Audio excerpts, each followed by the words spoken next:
Good evening and welcome to the October 16th, 2023 Cumberland County Board of Commissioner meeting. At this time, I will call on Commissioner Jones for the invocation and pledge.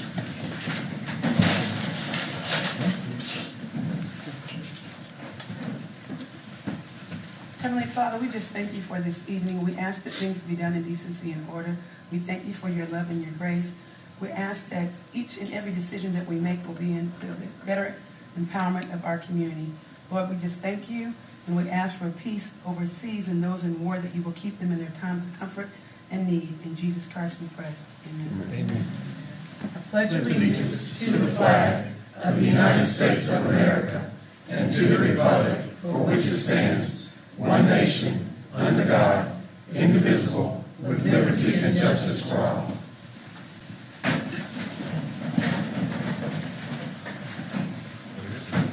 Thank you, Commissioner Jones.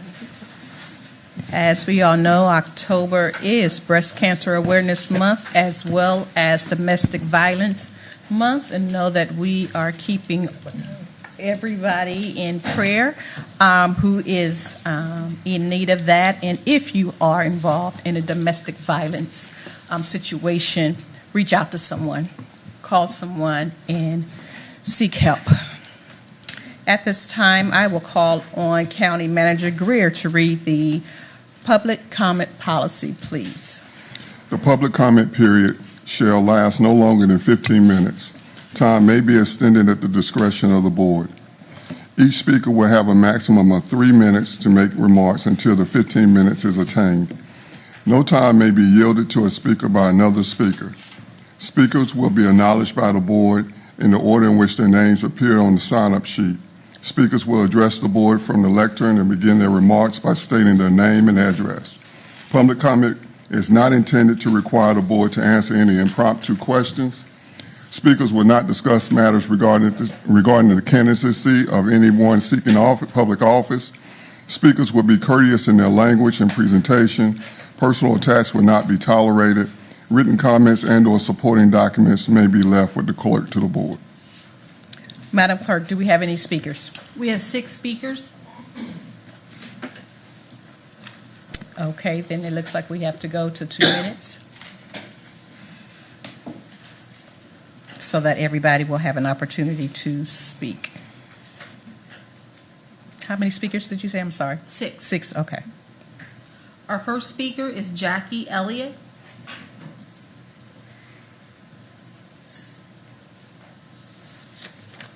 Good evening, everyone. Good evening. Good evening, Ms. County Elliott. Commissioners. My name is Jackie Elliott, and I reside on Flagstone Court here in Fayetteville, North Carolina. Dear Cumberland County Commissioners, the Fayetteville Police Accountability Community Task Force, PAC, along with the citizens of Cumberland County, would like to thank you for the collaborating use of the American Rescue Plan funds within our city and county. Your commitment to serving the townships of this county and with dignity and care has not gone unnoticed. On behalf of the concerned citizens of Cumberland County, Fayetteville PAC would like to express our heartfelt thanks. Cumberland County's conscientious stewardship of ARPA funds has made an impact on our community while addressing the critical needs of our residents. Our goals have not been completely met in that we still need a safe place for LGBTQA community, which is approximately $5 million. We continue to navigate through challenging times, and it's refreshing to know that our local government cares enough to listen. Fayetteville PAC is particularly grateful for the way you took the people's opinions into consideration and funneled the funds into projects and programs that will improve and regain the trust between the communities and you, our elected officials. We'd also like to acknowledge the dedicated commitment of our ARPA North Carolina state partners who diligently seek ways to improve the overall inclusive equality of life for all North Carolinians. Sorry, Miss Elliott. If you could go ahead and email that to us so that we Oh. can get the whole thing, that would be Okay, great. that was it. Okay, well, thank you so Thank much. you. We appreciate it. The next speaker, and while you are preparing that, I do want to acknowledge that Commissioner Booth is with us. The next speaker, please. Kathy Greggs. I don't see Ms. Briggs. Next speaker. Pamela Carter. Welcome, Ms. Carter. I'm a little out of breath. I ran from the parking lot. I came to speak with you last time about the proposed homeless center being built in the B Street neighborhood. And so tonight I just wanted to give a little highlight update on the goings-on this past weekend in the neighborhood. We have had another shooting in the neighborhood yesterday evening on Sunday. The rapid-fire gunshots rang out. I was home alone on Link Street, enjoying the solitude. I was reading a book I like to read. And when the rapid-fire gunshots started, I immediately called 911, and as I waited for someone to answer the phone, more gunshots went off, and I honestly thought that some sort of neighborhood war had broken out. After the 911 call, I called my elderly parents who live on B Street to see if they were all right. I checked on my other relatives and neighbors. People were terrified. We have children in the neighborhood, and that was scary for an adult. So I can only imagine, how scared the kids were.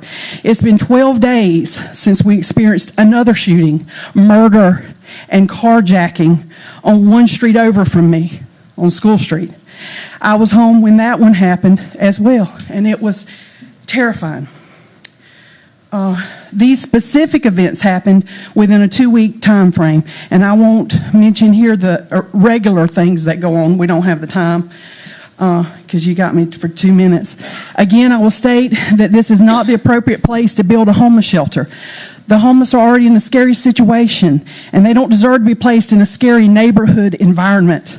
Shouldn't it be a place of real shelter, a safe place where they can feel secure? Not in the B Street neighborhood. And as for the residents that are down there and for the business owners surrounding the neighborhood, if you aren't going to do anything to help us, then please don't do anything that will hurt us. We are enduring enough as it is. Thank you, Ms. Carter. Thank you. Next speaker is Chaleco Hurst. Mr. Chaleco Hurst, good evening. Good evening, ladies and gentlemen of the County Commissioners. Good evening. It's an honor to be able to speak before you. This right, I do not take it as something I inherited. I consider it an honor because my ancestors either had to march, and some was lynched, some was jailed, some got spat upon. I come before you to sound the alarm about the supposedly all-American city. This all-American city has had an uptick in crimes against brown and black citizens, whether it be a threat by law enforcement, like the Smith case, the Walker case, or the Oxendine case, and then those cases right there with law enforcement. And the last hate crime was the Addison case, a young man who was a vet on his motorcycle who got murdered right there in front of Enterprise on Cliffdale and Skybow. He was stalked. One individual was only punished. It was 2 individuals in that vehicle. His son was the catalyst that started that whole incident. He's the one that also tampered with evidence by taking the gun apart. The father said this during the trial. I was present during the trial. If 2 people of color are present at a murder scene, both of them get charged. I have an example of how North Carolina treats people of color frivolous litigation. We have a charge right here of an individual who got charged with 6 felony counts for laughing and pointing in 2009 in North Carolina. Let me say it again. I don't remember no Caucasian citizens ever been charged like this. 6 felony counts for laughing and pointing. Presently, the Cumberland County Sheriff Department is under investigation by Ms. Beth Woods, I believe the Treasury of North Carolina. If you can't trust law enforcement, who can we trust? Is that my time? Yes. Thank you very much. Thank Have you, a great Mr. Hurst. The next speaker, please. Vicki Mullins.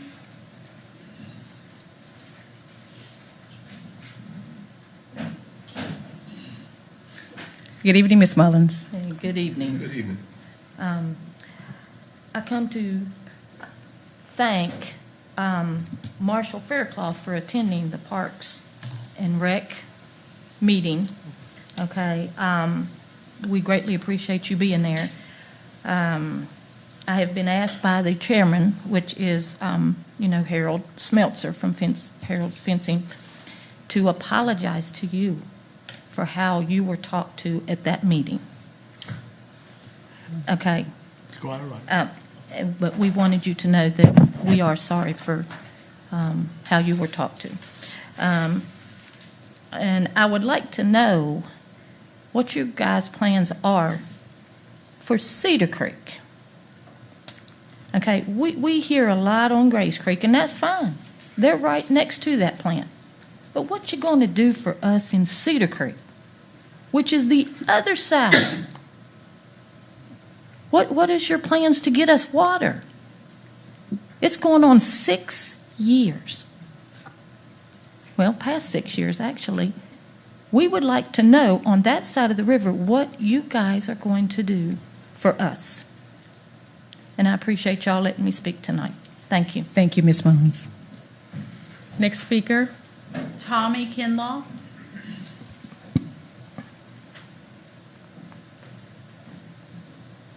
Good evening. Good evening, Mr. Appreciate the Kendall. opportunity.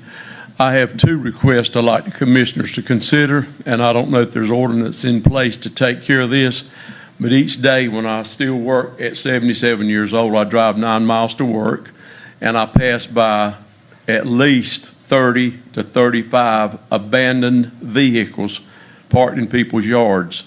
I don't know if these cars, they're not licensed. Some of them have been sitting there as long as I've been working, where I work at Kinlaw's for 45 years. But they're sitting there unattended. They're drawing rodents, snakes, rats, whatever. Not only that, we have so many abandoned houses that people have left in neighborhoods where other people have nice homes and yards. And I can take you to them. I have 4 employees right now on my payroll that's looking for places to rent. And these places are just not available. There's not affordable housing east of the river. There's a lot of housing, but it's abandoned. If the county is getting taxes from this property, they need to make sure it's kept up. If the persons are not going to keep it up, they need to sell it to someone who will, or provide someone to take care of it. It's just an eyesore for the neighbors. But abandoned cars and abandoned homes on east of the river is a major emphasis. If you want to know where they are, get in my truck when I start to work and I'll pull them out. I go by them every single day, still working 6 days and trying to help people who need things that they can't find because it's just abandoned, junk. There's signs everywhere, we buy junk cars, call somebody and get them moved. And if the county can't do it, I don't know who can. You're going to have to make an ordinance. If there's one in place, please enforce it.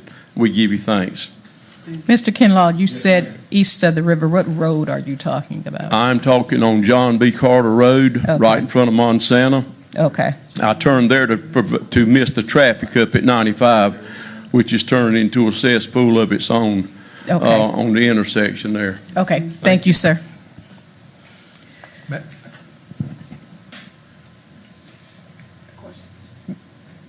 don't do that, so he could provide us with the ordinance, if there is one. Any other speakers? There are no more speakers.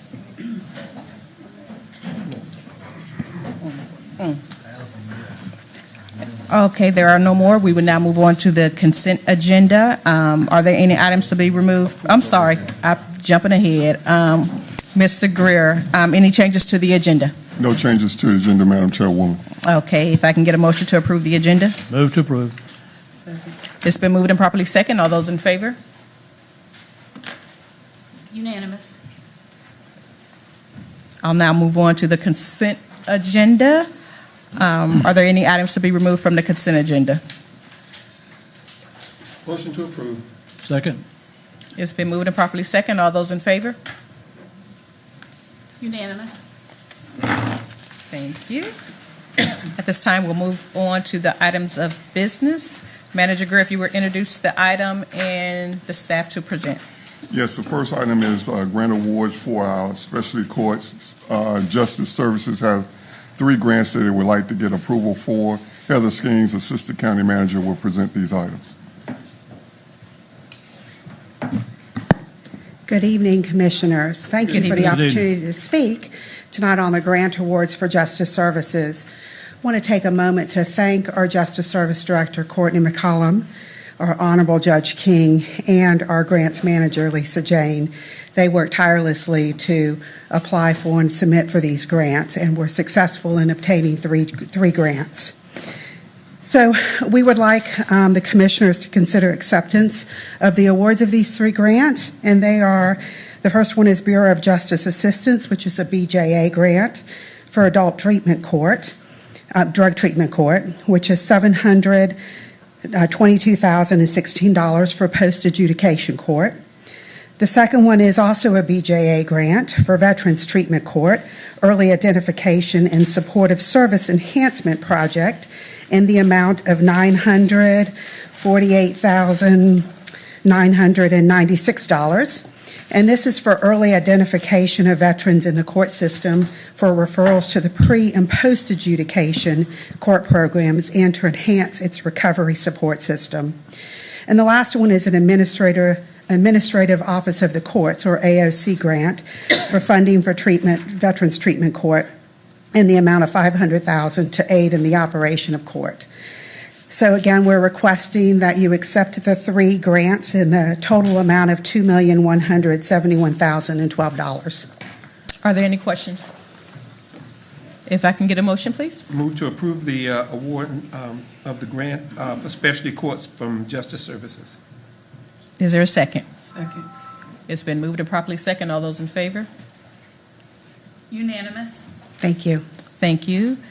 Manager, if you would introduce item B. Item B is consideration of the Mid-Carolina Local Workforce Development Area Chief Elected Official Board Agreement. There's some changes. Justin Henry, our Mid-Carolina Regional Director, will present this item and discuss the changes. Thank you.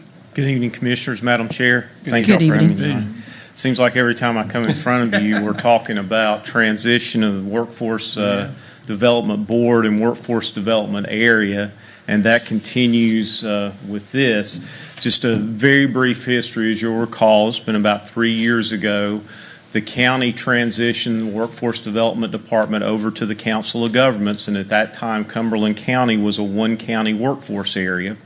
Shortly thereafter, the 2 counties that are in the COG region, along with Cumberland, Harnett, and Sampson, petitioned to become part of a regional workforce development area, which some of y'all remember you approved a consortium agreement for that, 2 years ago or so. Well, on the heels of that, the state of North Carolina began the process of working towards consolidating workforce areas across the state.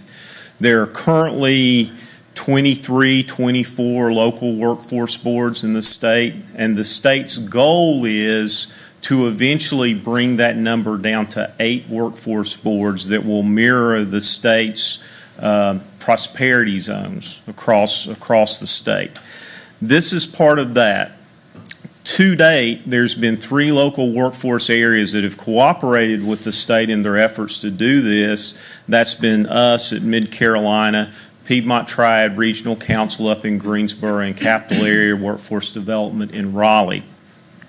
So what we're requesting the board do tonight is consider approval of what is more formally called the Chief Elected Official Board Agreement. This is very similar. In fact, it's quite the same as the old agreement that was approved that we referred to as the consortium agreement. But we hired a consultant that's a lot smarter than I am when it comes to drafting these things, and her point was that in many areas across the country, that agreement formally establishes a workforce consortium board that's made up of the chief elected official, the chair, or county commissioner appointee to serve on this board. So in this case, this would be a 5-member board. Would consist of the chairs of each one of the boards of county commissioners in the new 5-county workforce region. And again, the board certainly has the authority and the ability to appoint another county commissioner to serve on that board.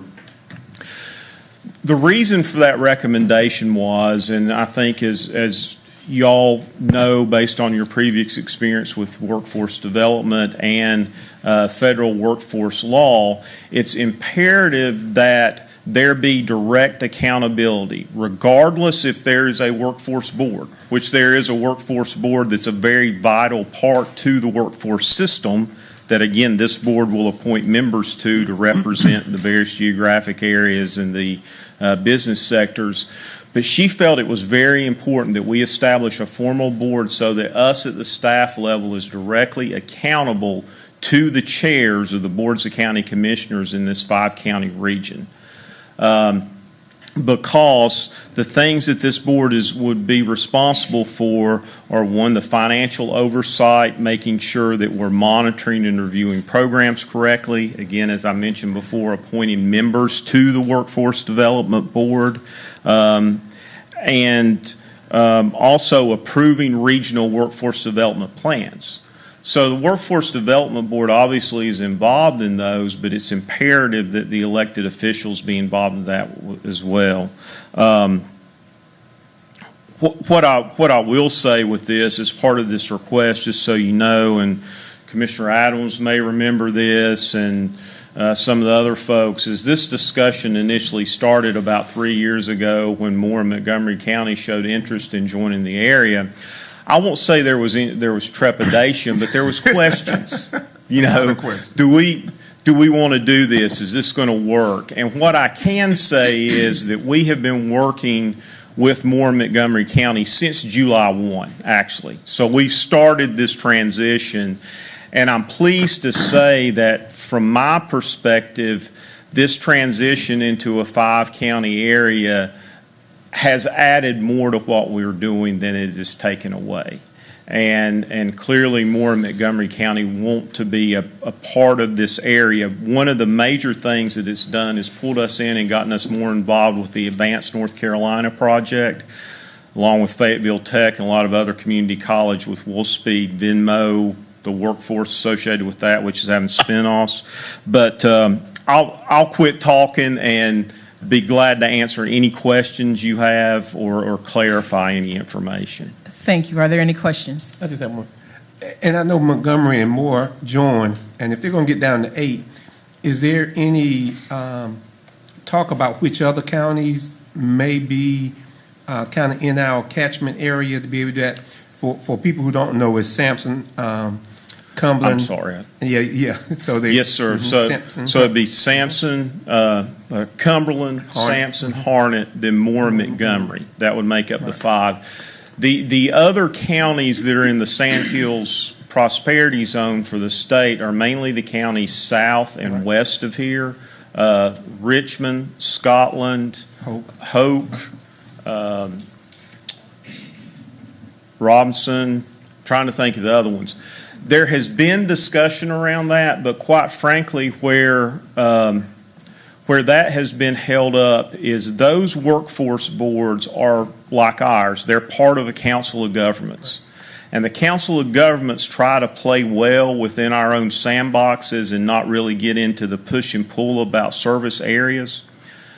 But I think what's eventually going to happen with this is at some point, if the state decides to unilaterally reorganize workforce development areas, that can be done through the governor.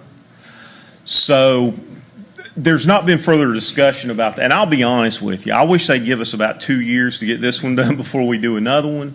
But Commissioner Adams specifically answered, there's not been specific conversations, but there have been conversations about this whole Sandhills area. Right. I know there was a lot of discussion on the other 2. Yes, sir. And whether they were going to be able to come into it. If there's no questions, I make a motion that we accept and the Workforce Area Chief Elected Official Board agreement. Is there a second? I'll second that motion. It's been moved and properly second. All those in favor? Unanimous. Thank you. Thank you all. Manager Greer, if you would Lastly- introduce the next item and speaker. The last agenda item is a Medicaid expansion overview and infrastructure technology request of DSS. Brenda Reed Jackson, Social Services Director, will present this item. You remember back from the agenda session on the 12th, you all requested that she bring back additional information about Medicaid expansion.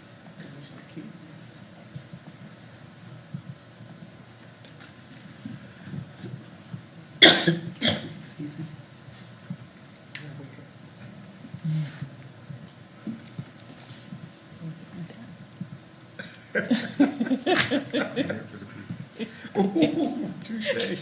Touche.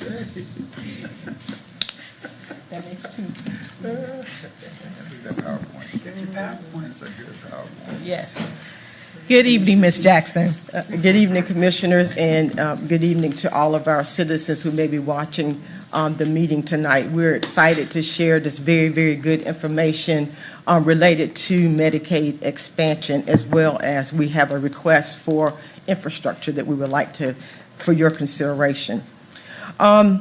So let's go back a little bit with Medicaid expansion. And I know there's a PowerPoint. I don't plan to read all of this PowerPoint and plan to just generalize it. But wanted to put the information in the PowerPoint so that citizens, as they go back and look at the information, they will have more of a background of what's happening with Medicaid expansion. So let's go back to the Affordable Care Act several years ago when it was passed at the federal level. When the Affordable Care Act was passed, it gave states the option to expand Medicaid to individuals that were at a higher poverty level. North Carolina opted for several years not to expand Medicaid. We're pleased that starting back in March, there was serious consideration and appeared to look like for the first time in several years that Medicaid expansion might actually pass in North Carolina. And so back in March 2023, the governor signed a bill to make Medicaid expansion law. However, it was tied to the budget. And so once the budget was approved by the General Assembly in September, Medicaid expansion became law. Pre-COVID, there was estimated about 500,000 individuals across North Carolina that would be eligible for Medicaid expansion. Post-COVID, that number increased, projected numbers to over 600,000 individuals that would be eligible. Once the legislation and the budget bill was passed, we were given a launch date of December 1st that it would actually become live and citizens would be able to apply and receive expanded Medicaid. Expanded Medicaid raised the poverty level to 138% of the federal poverty level. What does that mean? An individual household of one now could earn up to a little over $20,000. A household of four could earn as much as $41,000. That does expand those individuals that could be eligible for Medicaid. This is a great thing. This is a wonderful thing, especially in Cumberland County as we talk about homelessness, we talk about the affordability of health care coverage, just the affordability of prescriptions. This will make a difference in the lives of our citizens. It'll make a difference in our community, having a healthier workforce. Having individuals who are working maybe service level jobs that don't have health insurance available to them, this will open up all of these opportunities. And we certainly hope through this process that we will have a healthier community. So a little background on Medicaid expansion. So we just can't really talk about Medicaid expansion without talking about a couple of other things that are happening around Medicaid. It's kind of one of those things where it's a perfect good storm. You know, sometimes it rains and we need the water for grass and those kinds of things. This is one of those things and one of those opportunities. So I want to just share a little bit of background as all of the things that come together because we're just not talking about Medicaid expansion. Medicaid expansion is definitely the overarching and major change that's happening with Medicaid, but there are so many other things happening as well. So as North Carolina was considering expanding Medicaid, we also had a class action suit. It's called Franklin versus Kinsley. And that class action suit made it more rigid and more stringent to make sure that we respond, we being social services across North Carolina, respond to citizens timely, especially Medicaid recipients who are coming in to review their case. So an individual qualifies for Medicaid. Most Medicaid programs require at least 1 year for the citizen to come back in and to renew their benefits. During COVID, that was continuous, but now we have to go back to making sure that citizens come in at least once a year to renew their benefits. Under Franklin versus Kinsley, it makes it so that we have to make sure that citizens calls are returned timely. Also make sure that they have the ability to leave messages and that we respond to those messages in a timely manner. And so that lawsuit is definitely more stringent. We have been working very closely and appreciate all of the partnership and work with our county ITS department that has really helped to meet this criteria, but it still is a demand on our telephone system and a demand on staff. It is a good lawsuit. We should be responding to citizens timely, but oftentimes it's a matter of workload and staffing that makes that a hindrance. And so that happened in March of March 14, 2023. I can't talk tonight. The other thing that was happening at the same time as Medicaid expansion was continuous coverage unwinding. That's a very, very long, fancy word to say that during COVID in 2020, the federal government allowed the states to waive Medicaid eligibility criteria around coming in and being reviewed. I just talked about citizens have to come in and be reviewed. They waived all that. So anybody who was receiving Medicaid benefits in after March 2020 was able to continue their benefits through COVID. That's almost 3 years.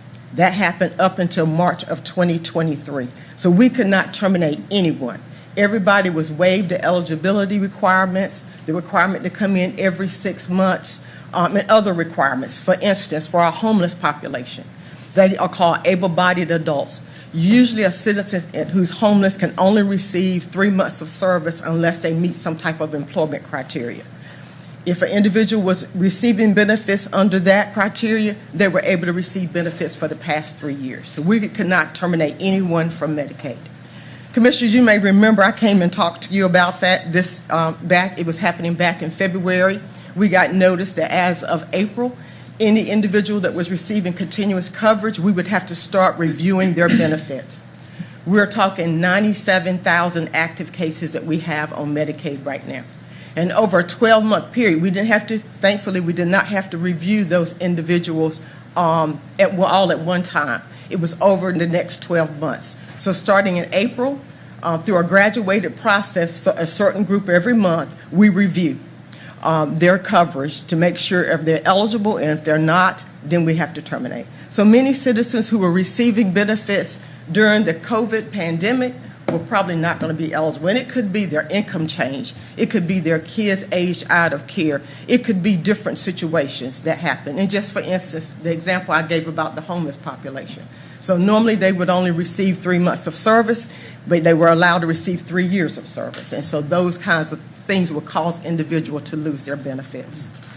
For those individuals, it's very important that as we do the continuous coverage, that they make sure, and I just put some little tidbits of information that citizens may want to know. And so make sure for citizens that they keep their information on their file up to date. Make sure that they respond. Thank you. Make sure that they respond to any information that they receive to come in to do a review and to have a review, that they do that. Make sure that if their case is still eligible, they'll get a letter saying you don't need to do anything. If they're no longer eligible, they'll have a letter that gives them the right to appeal and the right to reapply for benefits. But there's a good news here, and you'll see the italics. Individuals who may qualify for other programs, because one of our jobs is, if they don't qualify, it's about 20-something Medicaid programs. It's not just one. There's lots of Medicaid programs. And the individual may, for instance, I'm going to use for an example because it's pertinent to the Medicaid expansion discussion.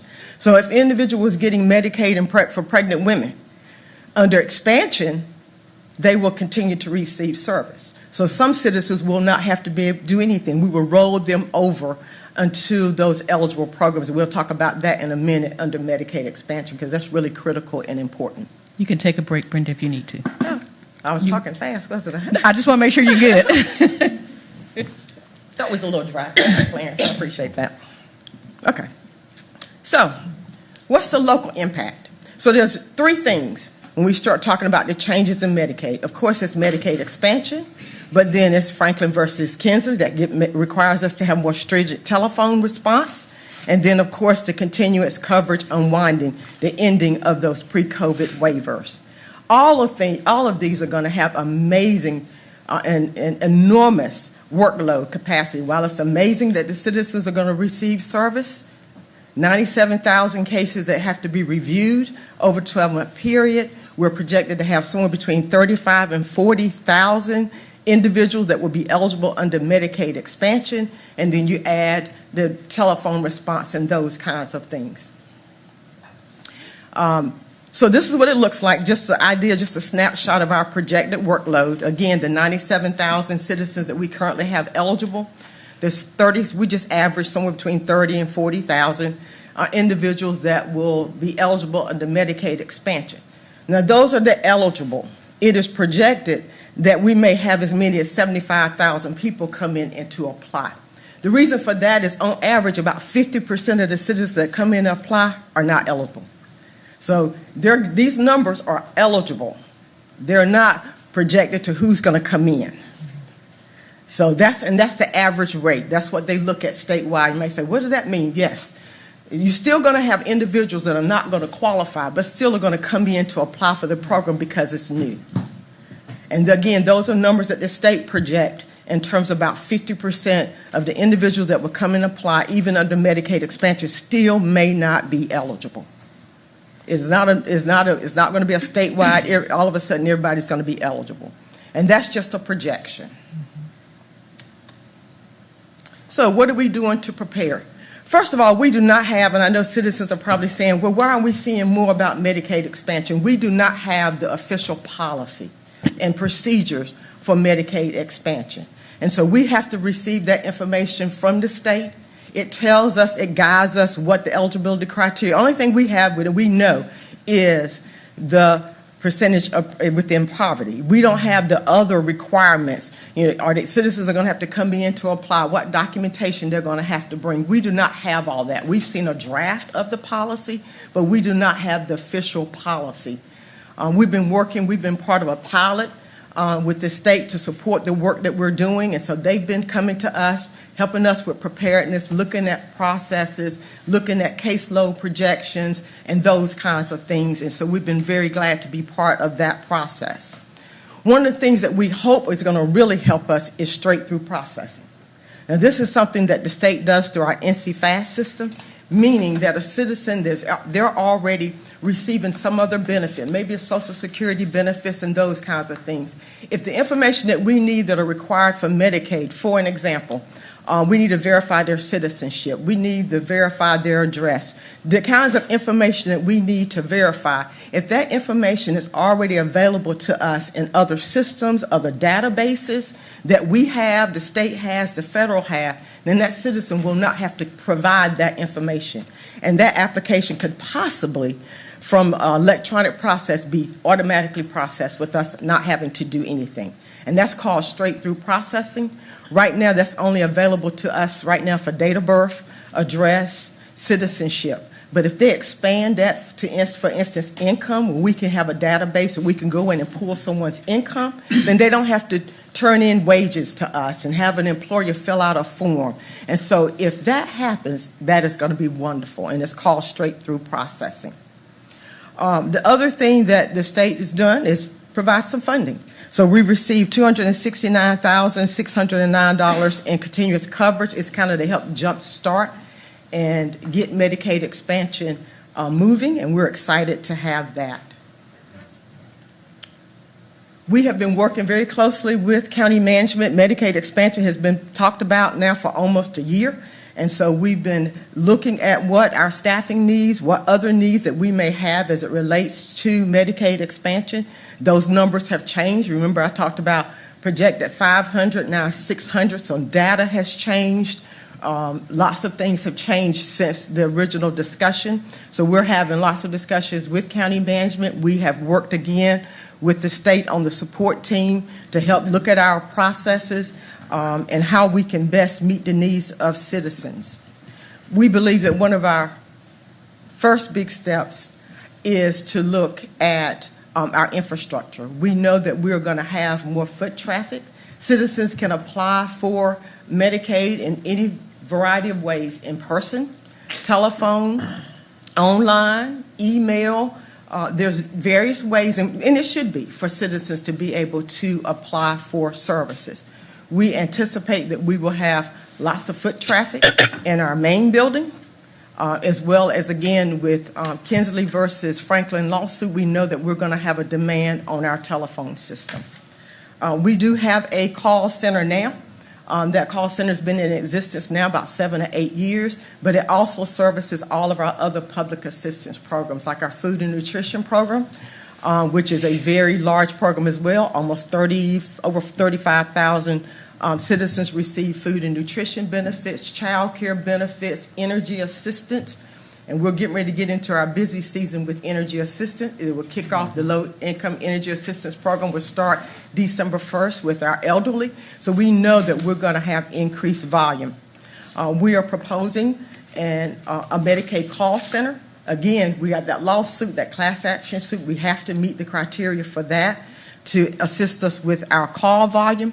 Our call center also does some small case management services like change of an address, adding a baby. They do those kinds of things. It's more than just answering the phone. They do things that support the work of the caseworkers. The other thing is a registration self-service. We're asking for kiosks in our lobby to help with registration. And I do want to apologize. On Thursday, when we talked about the kiosks, we talked about kiosks in the community. I think I was remiss in kind of maybe narrowing down why we were looking at kiosks within the building. It's to help with registration, because then those workers that we have now that are doing front desk reception, hopefully we can have them do more casework, and then citizens can then do self-registration at the office. We have, I have to count them, 8 receptionist desks just for the economic services programs, and not just for Medicaid, but for all of our programs. And so they're on 2 floors in the building. We have over 300 staff just in economic services, and we average 1,000 people in that building very easily, very easily. With that said, we have worked with County ITS to look at just some basic projections of what a call center and kiosk would cost. We think somewhere around $344,000. We were fortunate, again, that we have the funding that we were given for the CCU dollars, and we also received some SNAP ARPA dollars. And commissioners, you may remember you authorized us to be able to use those SNAP ARPA dollars to pay for staff incentives. We have $272,000 left of those funds that was earmarked for technology and automation. Our request tonight is to use the continuous coverage funding and the SNAP ARPA funding to support the first step of building our infrastructure for a Medicaid call center and for a registration self-service kiosk at DSS. Thank you, Ms. Jackson. Commissioner Adams. I just have one question, and my math may be wrong, but for the numbers you put up there, are they saying that over 50% of the citizens in this community are Medicaid eligible? I mean, if I'm looking at the 194, the 140, am I over 50%? That's correct. Wow. That's correct. That's the poverty we talk about. That's right. That's correct. Commissioner Keith. I hate to say it, but Commissioner Adams and I were on the same sheet of music. I just want to clarify. At what age does a person become Medicaid eligible? So for Medicaid expansion, it starts at age 19. Okay. Now, we serve citizens, I say, from the womb to the grave, so we can provide Medicaid service to eligible recipients for pregnant women. Okay, but if we look at the citizen pool, you have to be at least 19. So if we were to say everybody below the age of 19 out of our 340,000 citizens would be not eligible for Medicaid or expansion. No, you could have citizens under the age of 19 eligible for Medicaid. For Medicaid expansion, it's 19 and older. Okay. But the Medicaid expansion, the increase of 74 is for 19 and over. Yes, the increase, what we're projecting that will come in. When you say 74, you're talking about the ones that will come in and apply? When you say 74? Well, you had 74 and then another half of 75 and, right, it was 100 and... So we have 75 that's projected to apply. Of that 75, they project about 50% of that 75 will actually be eligible. And so Okay. that's about between 35 and 40,000 eligible recipients. Yeah, and so I got a number of 134,000. That's correct. Our total, when you add the 97 plus the ones that are projected to be eligible. But you don't have to go over, you're not having to go over the people who are already on Medicaid, they're, Well, for the ones that's already on Medicaid, we still have to do their annual reviews. right, but you were doing that before. Now we're just correct. talking about the Medicaid expansion, That's correct. which we think now would be 30-some thousand. That's Correct? correct, between 35 and 40. Yes, sir. Okay, all right, thank you. Any other questions? I move to approve the use of the funds for Medicaid expansion. Is there a second? Second. All those in favor? Unanimous. Thank you so much. We appreciate it. Thank you, Ms. Jackson. At this time, I will call on, I was going to call on Commissioner Adams, but Manager Greer looks like he's. I got one question for you. Item of business, item number B, did you want to appoint someone tonight? Because part of the action is to appoint somebody. Appointment of a commissioner to serve on the CEOB. I would make a motion that it be the chair or the chair's designee. That's what we do for some other boards. If I can get a second. Is there a second? Yeah, second. It's been moved and properly second. All those in favor? Unanimous. Thank you. Thank you, Mr. Greer. Commissioner Adams. We've got nominations just for the Library Board of Trustees. There's 2 vacancies. The Library Board, after interviewing folk, they do that. They recommend Dennis Sedzo and Pamela Story. Okay, now we will move on. We do have One the appointment. director, Ms. Phillips, hiding in the back there. So I want to recognize her. And we'll move on to appointments. We have, for the Cemetery Commission, I move to appoint William Buller. Second. It's been moved and properly second. All those in favor? Unanimous. At this time, do we have any closed session? No, Madam Chairwoman, no closed session. Move to adjourn. Is there a second? Second.